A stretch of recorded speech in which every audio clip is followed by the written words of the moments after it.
Bienvenue dans Entrepreneur Café, le podcast des entrepreneurs de l'industrie. Bonjour et bienvenue dans ce nouvel épisode d'Entrepreneur Café. Moi, c'est Xavier Riquier, un des cofondateurs du podcast. Aujourd'hui, je vous emmène à Toulouse à la rencontre de Philippe Crespin, CEO et fondateur de Simsoft. Si je vous dis Alexa ou Google Home, vous allez tout de suite penser à ces assistants vocaux grand public mis sur le marché par les géants américains Amazon et Google. Mais saviez-vous que Simsoft est le leader européen des assistants vocaux industriels ? Dans cet épisode, Philippe partage quelques exemples fascinants d'intégration de nouvelles technologies transformatives d'un point de vue business et de la résistance au changement côté utilisateur. Philippe est un entrepreneur plein de valeurs qu'il a à cœur de partager avec ses employés qu'il rassemble autour d'une vision inspirante. Enfin, comme chaque semaine, ne manquez pas la traditionnelle question de fin d'épisode, car Philippe a d'excellents conseils sur le monde qui change, l'adaptabilité et le pivot. Alors c'est parti, je vous présente Philippe Crespin et bon épisode.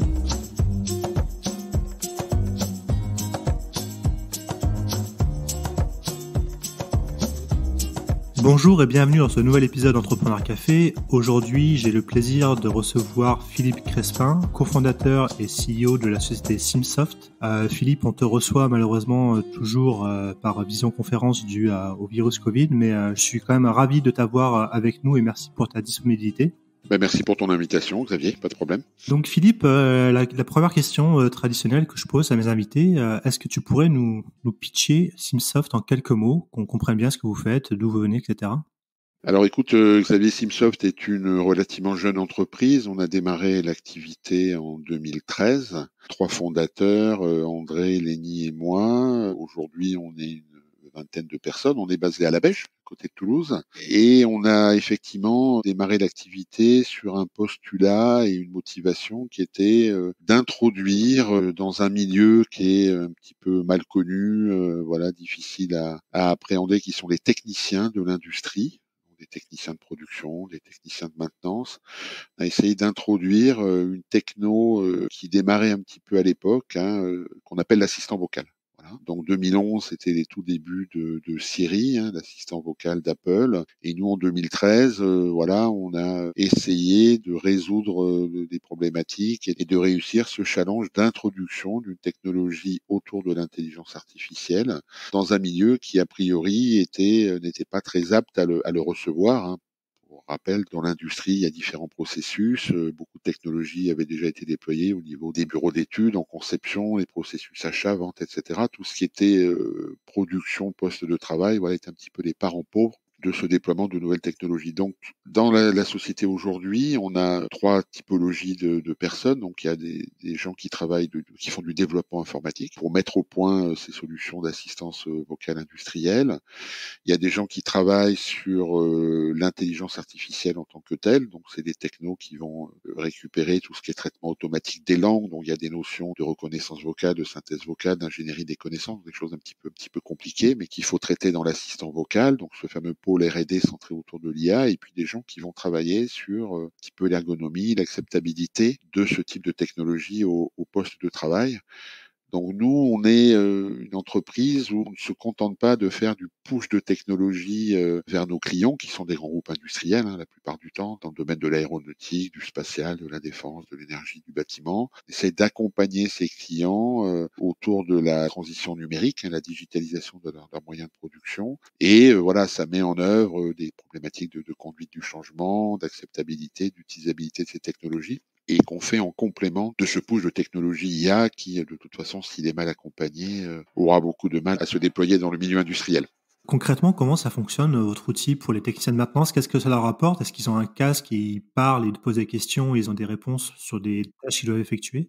Donc effectivement, il y a un dispositif matériel et logiciel qui est mis à disposition du technicien, qui est en train de travailler. Alors la grosse idée derrière cet assistant vocal, c'est la capacité à ce que le technicien travaille les mains libres et les yeux occupés à sa tâche. C'est-à-dire qu'il n'arrête pas de travailler pour aller sur une tablette, un PC ou un smartphone saisir des choses ou lire des choses. Donc on est sur une interaction très très fluide, basée sur la voix, sur l'oralité, et le technicien va être guidé au fur et à mesure de ses opérations, de ses activités. Donc un technicien fait plein de choses dans son travail. Il va effectivement inspecter un certain nombre de choses. Il y a du contrôle qualité, il y a du réglage, des aspects mesure, il y a des aspects aussi accès à de la documentation. Alors voilà, cet assistant vocal a plein de services qui vont être au service, c'est le cas de dire, du technicien pour l'aider à ce qu'il travaille un petit peu mieux, qu'il perde moins de temps sur des tâches qui n'ont pas de valeur ajoutée. Globalement, travailler sur son confort, son bien-être, améliorer un petit peu sa performance de production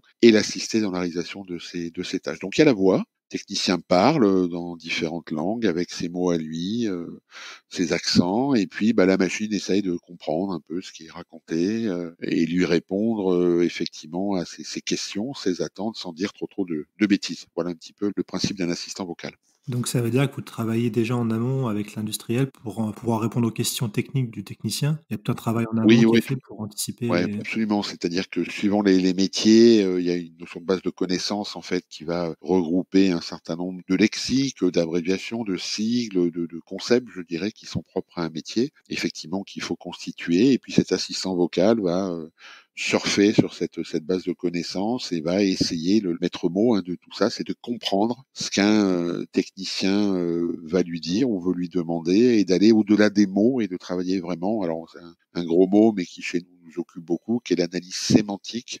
Donner du sens à un mot pour effectivement lui donner la réponse attendue ou l'information attendue. Si on parle un peu de toi, Philippe, est-ce que tu pourrais nous raconter un peu ton parcours, d'où tu viens, qui tu es et qu'est-ce qui t'a amené à créer Simsoft? Alors, donc je suis pas tout jeune. Créé la start-up en 2013, j'avais déjà 44 ans, 45 ans. Donc voilà, je fais pas partie de ces très jeunes entrepreneurs qui, sortant de l'école d'ingénieur ou de l'école de commerce, décident de se lancer. Donc ça a été un long chemin entre le statut de salarié. Donc moi je suis ingénieur de formation, classe préparatoire, bac C à l'époque, donc un parcours assez classique d'ingénieur. Je travaillais plutôt dans des grands groupes industriels. Je travaillais chez Dassault Aviation plusieurs années, et puis des groupes un petit peu plus petits jusqu'à créer ma propre entreprise. Donc ça a été un long cheminement qui est passé par différentes étapes, d'insatisfaction effectivement dans les entreprises où j'étais, à piloter un petit peu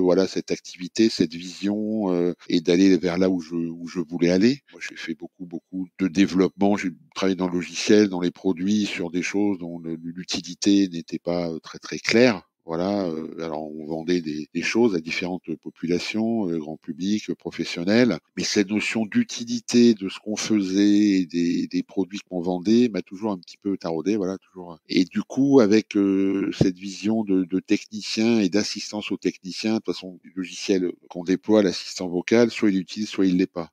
S'il est utile, il sera utilisé par le technicien parce qu'il va y trouver en fait quelque chose, une réponse à ses attentes. Et puis s'il n'est pas utilisé, de toute façon, l'activité ne va pas se grossir, se déployer et va rester absolument embryonnaire. Donc on est très lié à cette notion d'utilisabilité, d'acceptabilité de notre techno. Voilà. Donc c'est un pari quand même, même aujourd'hui, 2021, c'est un pari qui est quand même très lourd et motivant. C'est-à-dire que le niveau de maturité globale de l'industrie autour de la transition numérique est assez bas de façon générale, et autour de l'assistance vocale ou des technos d'IA encore plus. Donc nous on amène quelque chose qui est vraiment une innovation de rupture. Donc c'est un challenge, des défis qui sont absolument énormes. Donc ça a été vraiment aussi une source de motivation. C'est-à-dire que je me suis aperçu au cours de ma carrière, que cette notion de challenge et de résoudre des choses difficiles était un de mes moteurs.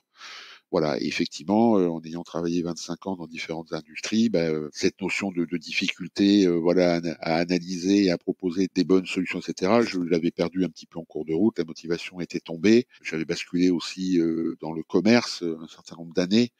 Donc, et aussi, quelque chose d'intéressant qui était basé sur la force de conviction, qui est quelque chose aussi qui m'anime, c'est d'essayer de convaincre des gens qu'une solution est intéressante pour eux, qu'elle va leur amener un certain nombre de choses, et de construire une équipe basée sur cette vision et cette force de conviction. Ça a vraiment été la clé de la création de cette entreprise. Et puis ce choc, encore une fois, ce choc de culture entre ces techniciens, ces ouvriers, ces compagnons, et puis les technos qui, sont portés par des très grands groupes aujourd'hui, Amazon, Facebook, etc. On parle d'IA, de big data, de IoT, plein de mots qui ont une certaine forme de complexité. Et donc ce truc très pragmatique du terrain, cette complexité liée à l'IA et puis cette confrontation, ça c'est quelque chose qui me passionne et qui, je crois, passionne énormément de gens dans l'entreprise et qui est vraiment notre moteur. Du coup, est-ce que quand tu travailles dans ces grands groupes, est-ce que tu travailles déjà sur un sujet d'assistant vocal et tu avais déjà cette idée dans la tête grâce à ça, ou c'était venu naturellement Non, non, je travaillais vraiment sur des technologies, alors toujours un petit peu modernes, je dirais, autour de la réalité augmentée, de la réalité virtuelle. J'ai beaucoup travaillé dans la simulation et la formation. Donc non, non, je dirais l'assistant vocal, vraiment, c'est une idée qui a commencé à germer à partir de Siri en 2011. Avant, enfin, c'était vraiment une vue de l'esprit et il était assez difficile de voir comment cette technologie allait pouvoir se déployer et rendre les services attendus. Parce que justement, c'est quand même assez entre guillemets original que tu aies eu cette idée d'appliquer un assistant vocal qu'on pourrait imaginer grand public et Oui, d'appliquer même dans une sorte l'industrie, quoi. de folie quand on a démarré l'activité en 2013 et qu'on est allé voir nos premiers clients. Souvent les gens nous disaient mais c'est une idée absolument saugrenue, ça marchera pas. Enfin voilà, on a eu à vaincre énormément d'incertitudes, à la fois techniques et puis aussi humaines, hein, ou sociales, j'allais dire. On n'était vraiment pas en terrain conquis à cette époque. Alors il se trouve que depuis toutes ces dernières années, bah voilà, on a entendu tellement de choses autour des assistants vocaux grand public, tellement de campagnes de communication, encore une fois, donc des IBM, des Apple, des Facebook, etc., que ça a évangélisé aussi une partie de ce marché et ça rend mon approche moins surréaliste, je dirais. Aujourd'hui, de bonne foi, énormément de clients industriels sur une offre comme la nôtre se disent oui, ça peut marcher. Au poste de travail de mes techniciens, c'est pas quelque chose de complètement surréaliste, voilà. Mais quand on se replonge en arrière, enfin voilà, encore une fois, il y a 7 ou 8 ans, on n'était absolument pas dans ce cas de figure. Il reste beaucoup de chemin à parcourir, mais il y a déjà eu en 8 ans beaucoup de chemin autour de ces postes de travail de techniciens, la digitalisation des moyens de production, la transition numérique, hein, au sens large, qui est porté par le gouvernement et le plan de relance. Voilà, mais bon, c'est un chemin qui va être très très long encore. Justement, tu parlais d'aspects sociaux et de gens qui n'étaient pas convaincus.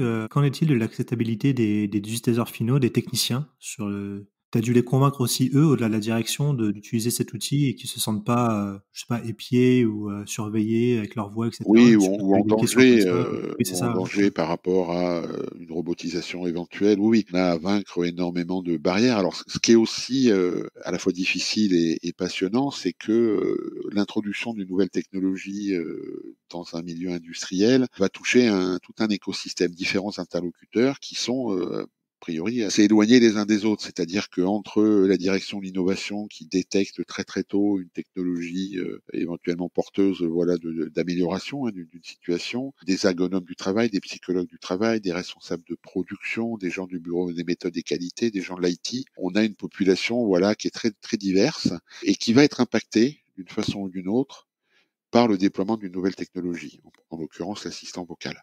Et donc, il y a un travail vraiment de fond, d'éducation, de pédagogie autour de cette technologie, ce qu'elle amène de bien, ce qu'elle amène de pas bien aussi. Alors, on est très très attentif à ne pas survendre aussi hein, une technologie. Il y a forcément voilà des bons côtés, des mauvais côtés. Il y a une balance. Alors, on espère qu'à la fin cette balance sera positive. Mais tout ça, c'est un travail voilà, avec des gens très très différents, mettre tout le monde autour de la table. C'est un long chemin encore une fois, mais c'est la seule solution pour. Et évidemment, autour de la table, il y a des techniciens. Voilà, des techniciens, des novices, des techniciens experts qu'il faut convaincre comme les autres, même si ce sont les utilisateurs finaux de ce type de solution, qu'il faut convaincre comme les autres que ils vont y retrouver quelque chose. Alors autant, tu as raison, la direction, on voit bien à peu près ce qu'elle peut retrouver autour de ça, parce qu'elle résonne en performance de production, gain de temps, gain d'argent, sécurisation des opérations. Enfin voilà, en industrie, on appelle ça des KPI. Hein.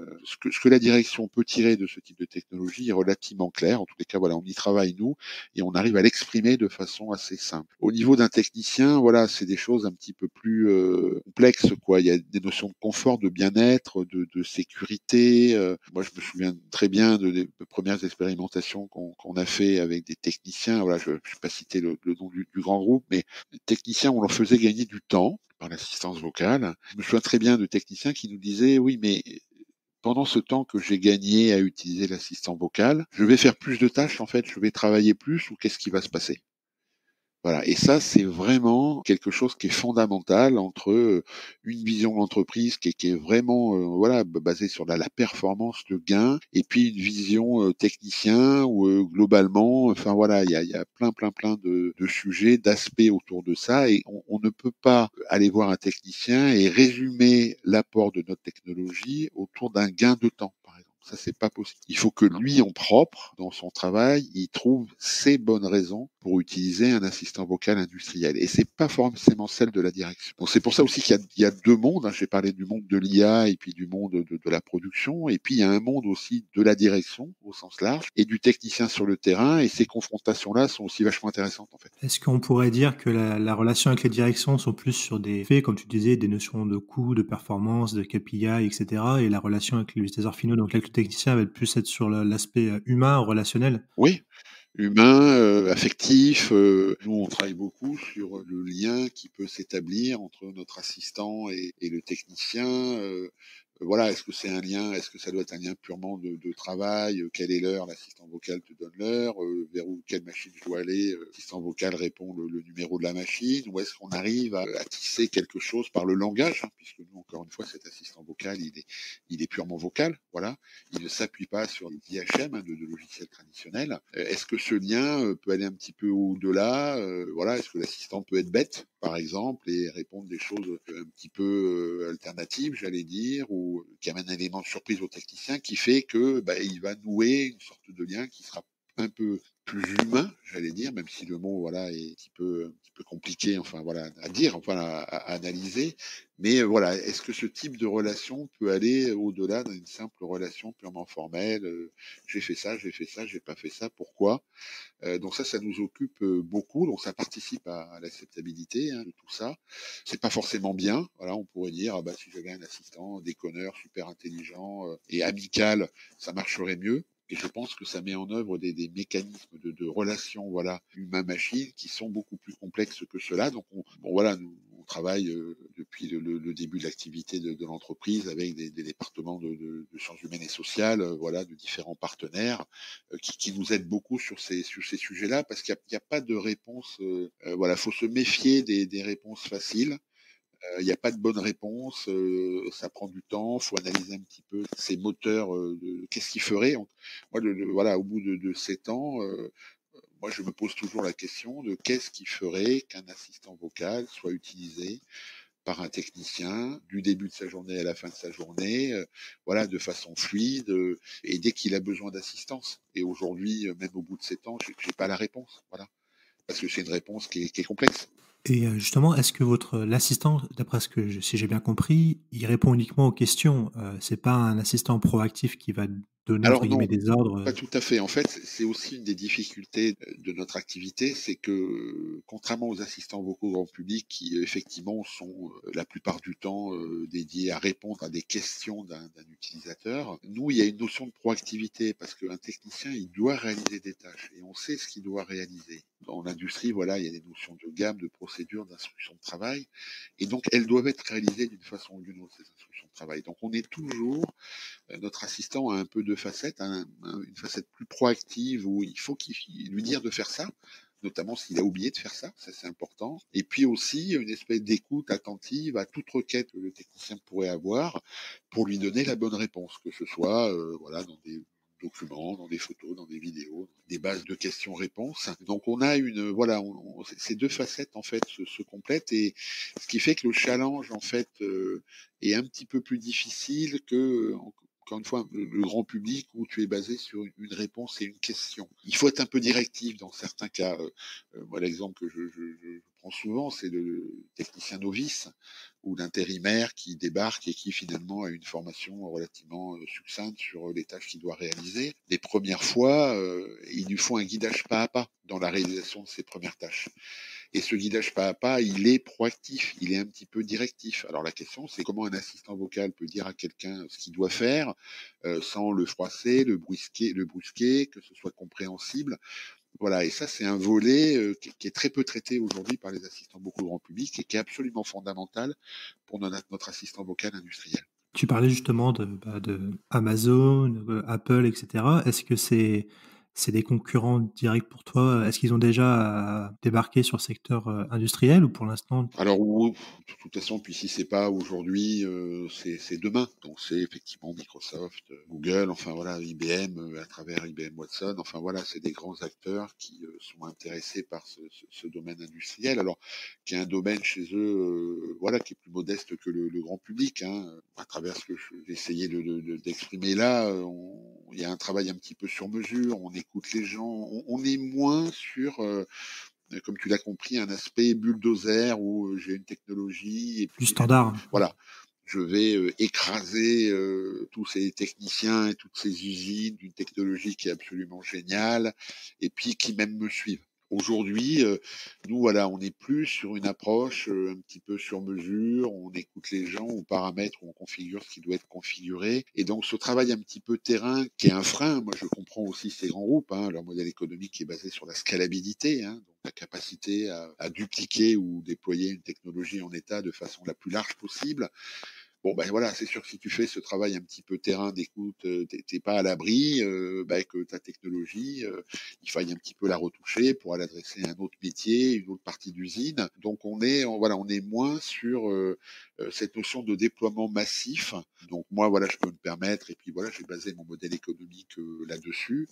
Et encore une fois, je suis pas sur un modèle de SaaS, un modèle de location. On est plutôt sur des modèles de vente un petit peu plus traditionnels. On est vraiment déployé au sein des usines. Donc voilà, donc c'est des choses un petit peu différentes, à la fois d'un point de vue technique, d'un point de vue modèle économique, acceptabilité derrière, on en a parlé, KPI attendu. Donc voilà, donc je suis encore sur une niche qui est un petit peu préservée, mais bon, ça va pas forcément durer très très longtemps. Et puis moi, il faut que je prenne des positions. Voilà, dans mon entreprise, on est 20 personnes. Et ben, avant que ces gros arrivent, il faut que j'ai pris quelques positions chez des grands groupes industriels qui comprennent ce qu'on fait, qui en voient les bénéfices et qui hésiteront avant d'aller passer chez ces gros acteurs de l'assistance vocale et pourraient continuer avec moi. Voilà, c'est un petit peu le challenge de mon entreprise aujourd'hui. Avant qu'on parle un peu justement des challenges et puis des projets de Simsa dans le futur, j'aimerais juste revenir sur le moment où tu as créé la société. Est-ce que autour de toi, tu avais des exemples d'entrepreneurs? Est-ce que dans ta famille, tu avais des entrepreneurs qui avaient déjà réussi à monter des boîtes et qui t'avaient donné un exemple pour entreprendre? Ou est-ce que tu partais vraiment de zéro? Et puis, comment tu t'es entouré au début? Est-ce que tu es parti voir des réseaux comme Entreprendre ou la CCI ou des gens comme ça pour lancer ta boîte? Alors écoute, moi je viens, oui, d'une famille bon, relativement modeste. J'ai été le premier à avoir un bac et puis voilà une classe préparatoire et puis un diplôme d'ingénieur. Donc c'est vrai que voilà, je j'avais pas autour de moi. Bon, mes parents étaient communistes. Mon père travaillait à la Poste, ma mère à France Télécom. Voilà, ils ont vraiment démarré au bas de l'échelle, je dirais. Voilà, j'avais pas d'exemple vraiment. Et c'est peut-être pour ça d'ailleurs que cette aventure entrepreneuriale a démarré aussi tard. Voilà, j'ai eu du mal à me projeter et me dire, voilà, créer son entreprise, c'est faisable. Voilà, j'avais pas d'exemple. Après, moi aussi, j'ai baigné vraiment pendant des années sur cette problématique de lutte des classes, de patrons, de salariés. Mes parents, voilà, étaient communistes, à la CGT aussi depuis le début. Et donc, bon, c'était quand même relativement impensable pour moi que je puisse un jour être patron.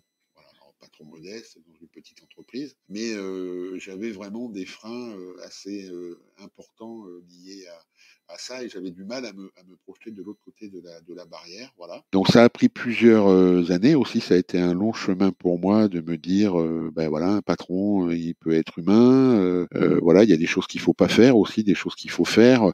J'ai un peu, à travers mes différents patrons, j'ai dû faire 4 ou 5 entreprises hein, dans ma carrière. J'ai un peu collecté voilà les choses que je sentais qu'il fallait pas faire, voilà, pour pouvoir après voilà trouver mon modèle en quelque sorte d'entreprise et le type de relation que je voulais avoir avec les deux autres fondateurs d'une part et puis tous les salariés d'autre part. Donc voilà, donc par exemple, il y a quand même des notions. Alors je sais bien que c'est des valeurs aujourd'hui un petit peu difficiles à et puis un petit peu galvaudées, tout le monde en parle, mais quand même un petit peu d'humilité autour de cette fonction de patron, de dirigeant, hein, qui d'ailleurs qui peut être éphémère. Enfin l'entreprise, on est une entreprise assez fragile aujourd'hui, hein, même si on a pas mal de clients industriels qui nous soutiennent. On a levé des fonds il y a 2 ans, voilà, avec des entreprises industrielles aussi de premier plan, mais ça reste fragile, donc il faut quand même être humble et l'aspect donneur de leçons, je dirais, parce qu'on a un tout petit peu réussi, voilà, j'ai toujours beaucoup de mal avec ça, parce que tout est fragile, le commerce est fragile, les groupes avec qui je travaille, effectivement, du jour au lendemain, peuvent nous abandonner en quelque sorte, et donc voilà, cette notion de fragilité, je l'ai en permanence dans mon esprit, et donc du coup,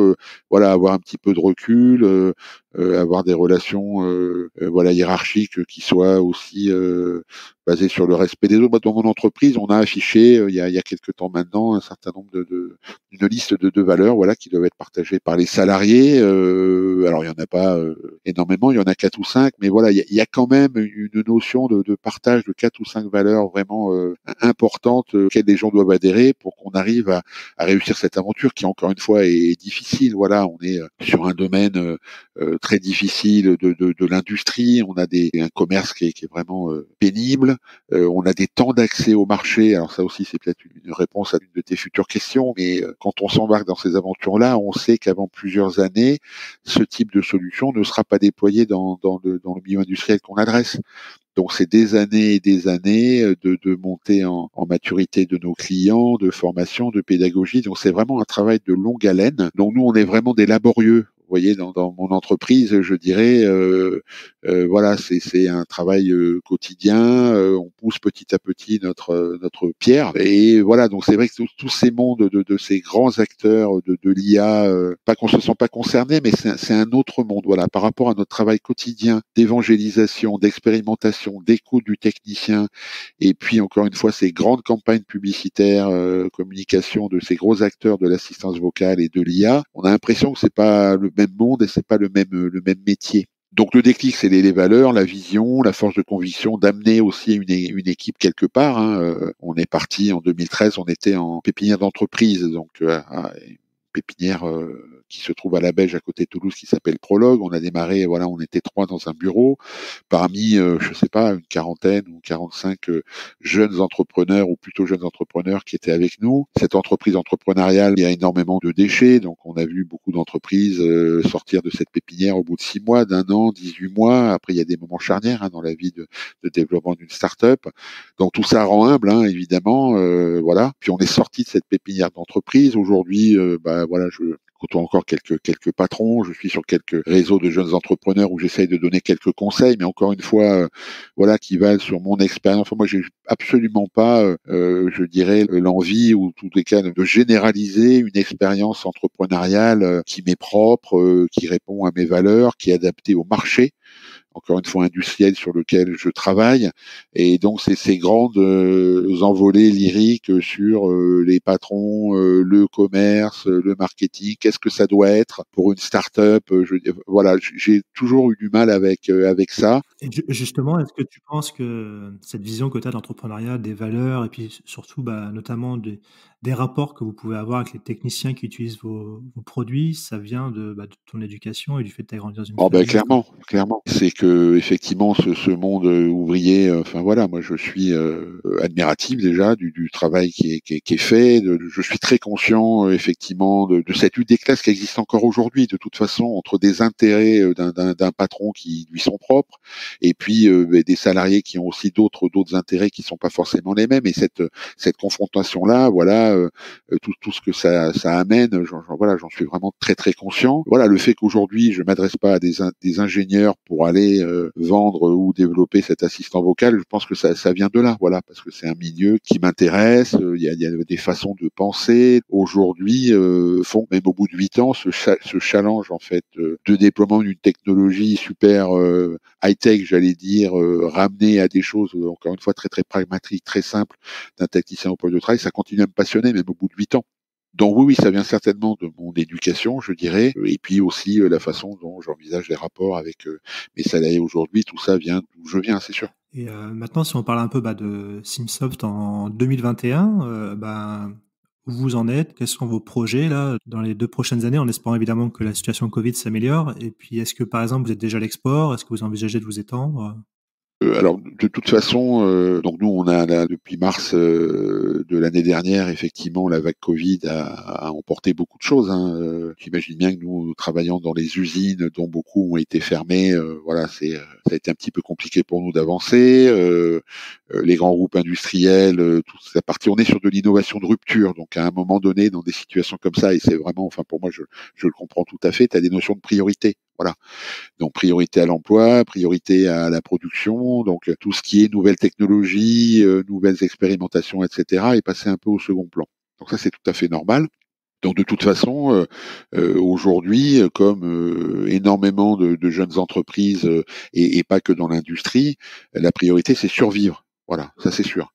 Donc c'est survivre, deux garder les salariés, donc la vingtaine de salariés que nous avons aujourd'hui, les garder motivés, les garder dans l'entreprise pour en quelque sorte attendre des jours meilleurs. Voilà. Alors après, des projets, on en a plein. Tu as parlé de l'export, effectivement, qui est un sujet important parce que notre technologie n'a pas de vocation à être franco-française ou à rester en France, en tous les cas, dans l'industrie nationale. Toutes ces technos sont multilingues, donc effectivement, se déployer dans des pays où la main-d'œuvre est chère, voilà, c'est vraiment une priorité pour nous. 2021 aurait dû être cette année-là, d'export en Allemagne, en Angleterre, au Canada, aux États-Unis, en Corée du Sud, dans différentes zones géographiques qu'on avait identifiées. Donc évidemment, tout ça est reporté. On avait aussi l'ambition d'ouvrir des agences. Nous, on est à Toulouse. Beaucoup de clients sont à Lyon, en Rhône-Alpes, sont dans le Grand Ouest, autour de Nantes, de Rennes, en région parisienne. Donc il y avait vocation à trouver des relais commerciaux et techniques à travers ces agences. Donc tout ça a été stoppé, voilà, de façon très très claire. Écoute, voilà, j'espère que ça va repartir. Enfin, on se met en mode un peu commando survie pour attendre des jours meilleurs et où cette vague autour de notre technologie va reprendre là où elle s'était arrêtée en mars 2020. Voilà. Et justement, est-ce que vous êtes accompagné, de ton point de vue, efficacement par les pouvoirs publics, que ce soit au niveau national ou dans ta région? Est-ce qu'il y a des aides?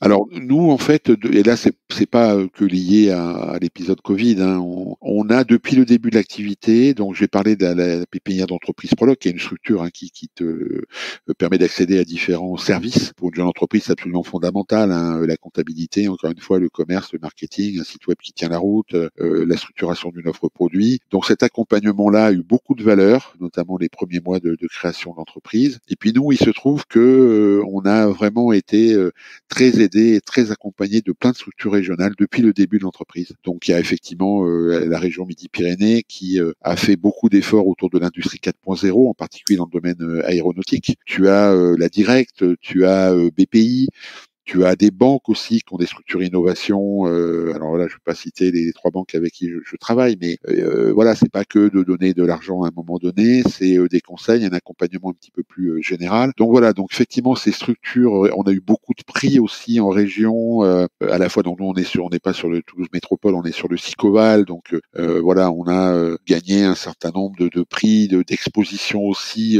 médiatiques à travers des journaux, des articles, etc. Donc franchement, pour cet aspect-là, je pense qu'on a eu un soutien qui perdure encore aujourd'hui, très important de tout le tissu, je dirais, régional Occitanie. Voilà, ça c'est sûr. Au niveau national, effectivement, il y a les plans de relance aujourd'hui divers et variés sur lesquels effectivement on essaye nous un petit peu de se positionner, qui peuvent être aussi un facteur de rebond pour mon entreprise. Donc là-dessus, voilà, aujourd'hui on n'a rien de concret, mais effectivement ça peut donner un cadre. Il y a des choses qui se font dans l'aéronautique, dans l'automobile, dans le nucléaire. Donc on surveille aussi ça. Mais enfin voilà, si en termes d'aide aujourd'hui, c'était essentiellement des aides régionales en fait qui ont permis à l'entreprise de se consolider dans un premier temps et puis de se développer.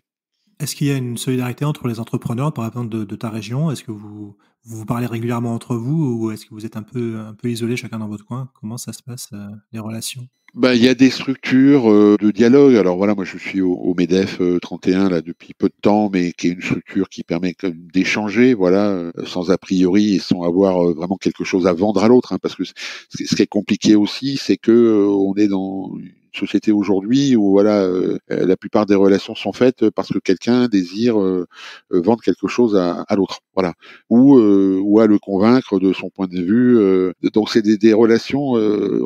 Pour moi, tous les cas, moi, je manquais beaucoup de relations un petit peu, alors bienveillantes aussi, c'est un mot un petit peu galvaudé, mais quand même, qui est pas basé sur cette relation de D'intérêt. vente ou d'intérêt. Voilà. Et donc, il y a des endroits pour le faire. Voilà, il y a un réseau qui s'appelle Entreprendre. Il y a effectivement le MEDEF, j'en ai parlé, les structures régionales, les pépinières d'entreprise, les incubateurs. Enfin, il y a quand même des espaces d'échange et de conseils qui sont intéressants, dont j'ai bénéficié aujourd'hui, où j'essaie un petit peu de rendre ce que je peux rendre à cette population. De toute façon, les conseils alors je sais bien qu'ils sont faits pour pas être suivis, mais quand même, la première année de création d'une entreprise, même si moi j'avais quand même travaillé plus de 20 ans dans différentes sociétés de tailles diverses, ils sont absolument fondamentaux. Le retour d'expérience en fait d'entrepreneurs qui sont déjà passés par ce parcours qui est quand même un parcours du combattant, voilà, soyons clairs. Il y a des erreurs à pas faire. Moi je dis toujours, c'est très compliqué de dire à quelqu'un il faut que tu fasses ça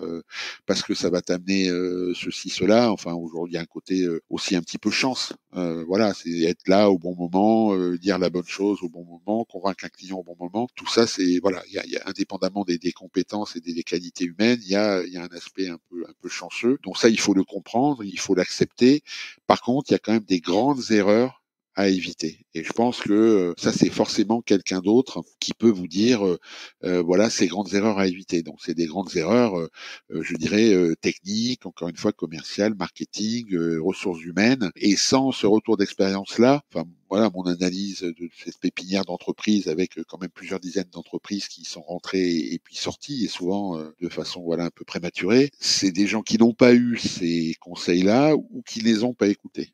Donc justement, là, on arrive au terme de notre entretien et justement, la dernière question que je pose d'habitude, c'est si toi, tu avais un conseil à donner à quelqu'un qui souhaitait se lancer dans l'entrepreneuriat ou bien, comme tu disais, une grande erreur à ne pas commettre, quel serait ton conseil?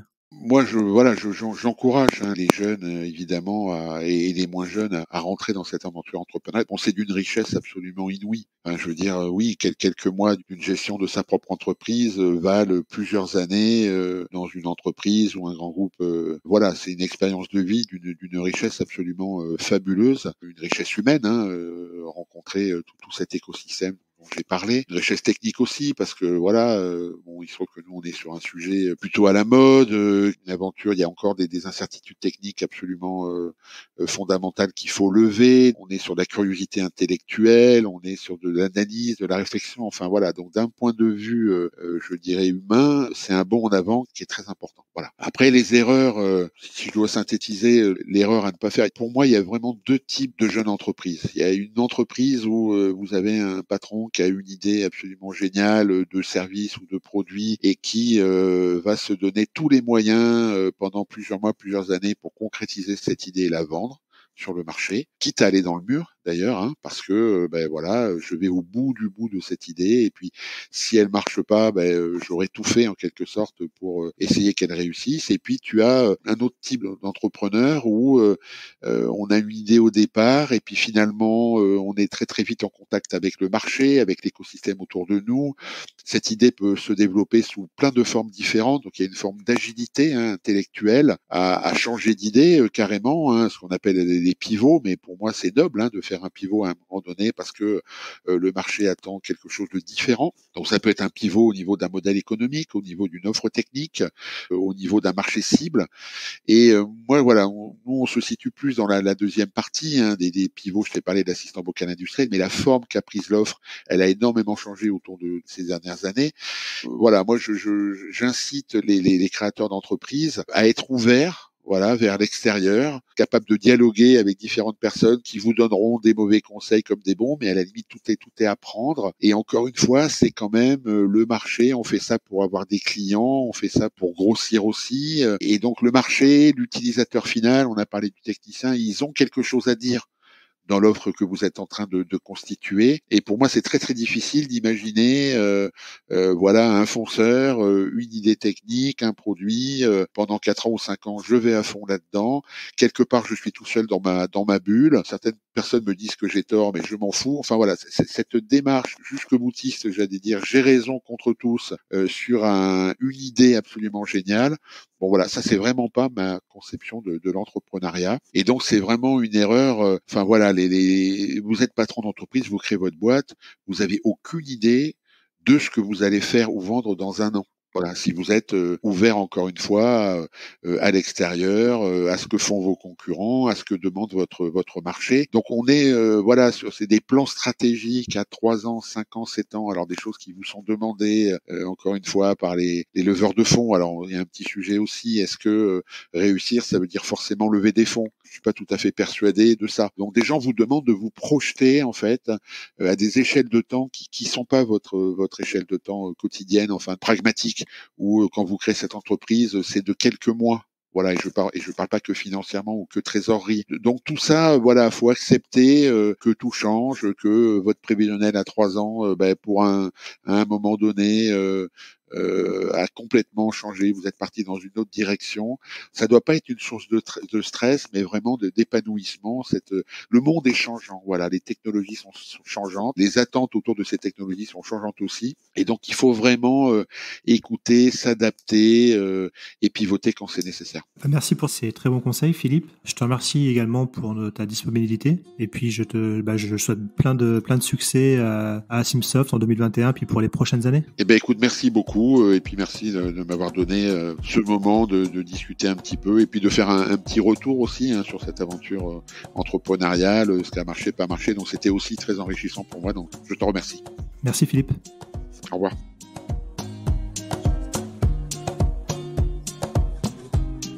Et voilà, merci à tous de nous avoir écoutés jusqu'au bout. J'ai été ravi de vous faire partager ce moment avec cet entrepreneur très inspirant. N'hésitez pas à nous soutenir et laisser vos commentaires sur nos réseaux sociaux LinkedIn, Twitter et Instagram, ou bien encore nous laisser 5 étoiles et un avis sur Apple Podcast. Nous vous donnons rendez-vous jeudi prochain pour le prochain épisode de nos podcasts. À jeudi!